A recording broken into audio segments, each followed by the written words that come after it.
அவினாசி அத்திக்கடவு திட்டம் இருக்கிறோம். இன்னும் சொல்லுகிறேன், நான் பலமுறை சொல்லிக்கிறேன், முத்தமிழ் கலைஞர் அவர்கள் சட்டமன்றத்தில் நாங்களாம் அமர்ந்த நேரத்தில் அவர் தான் அதற்கு முதலில் வித்திட்டவர்.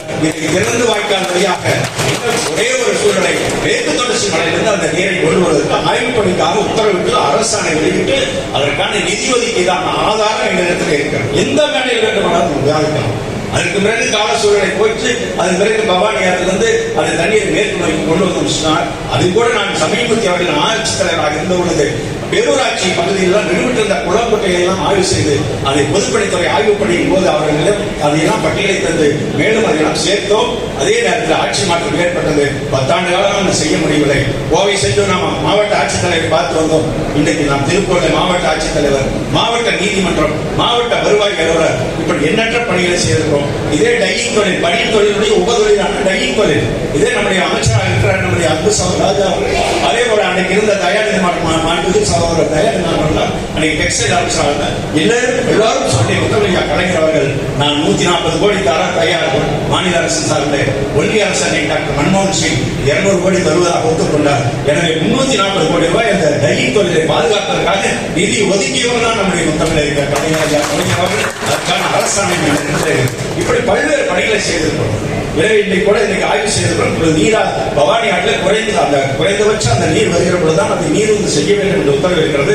இந்த தேர்தல் முடிகிற பொழுது அந்த பாக்கி இருக்கக்கூடிய பணிகள், குழாய் அமைக்கிற பணியெல்லாம் பாக்கி இருந்தது பவானி கோயிலில். நானும் நம்முடைய வீட்டு வசதி அமைச்சர்கள் மாவட்ட ஆட்சித்தலைவர் பலமுறை எடுத்து சொல்லி துறையினுடைய பொதுப்பணித்துறை செயலாளர்கள் எடுத்து சொல்லி அதெல்லாம் தீர்வு காணப்பட்டு அவர்களுக்கு வாடகை பணம் தருவதாக ஒத்துக்கொண்டிருக்கிறோம். எனது அந்த வகையில் அந்த பணியெல்லாம் முடித்து அநேகமாக ஜூன் மாதம் இறுதிக்குள் அந்த தண்ணீர் குளமுட்டை இல்லை அதை நிரப்புவதற்கான பணிகள், அதே நேரத்தில் இயற்கை ஒத்துழைப்பு பட்சத்தில் விரைவாக அந்த பணியை செய்து முடிப்பதற்கு மாண்பு முதலமைச்சர் தயாராக இருக்கிறார். எப்பொழுது முடியும் என்று எங்களை எல்லாம் பார்த்தால் அதைத்தான் முதலில் கேட்டுக் கொண்டிருக்கிறார். அதையும் செய்வதற்கு நாங்கள் எல்லாம் இணைந்து பணியாற்ற நாங்கள் தயாராக இருக்கிறோம். நம்முடைய மக்களிடத்தில் நீங்கள் எடுத்துச் சொல்வது இந்த சாதனைகளை.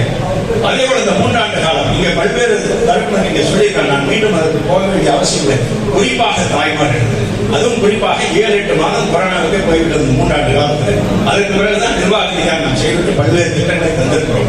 அந்த திட்டங்களை எல்லாம் மக்களிடத்தில் எடுத்து சொல்ல வேண்டும், வாக்கு கேட்க வேண்டும். அதே நேரத்தில் மிக மிக மிக முக்கியமான ஒன்று, அவர்கள் போகிற பொழுது தெளிவாக சொல்வார்கள், உங்களுக்கு தான் உதயசூரியனுக்கு தான் என்று அழுத்தமாக சொல்வார்கள். அதே நேரத்தில் எதிர்பார்க்க முடியல, அந்த முடிவில் எந்த மாற்றம் இல்லை.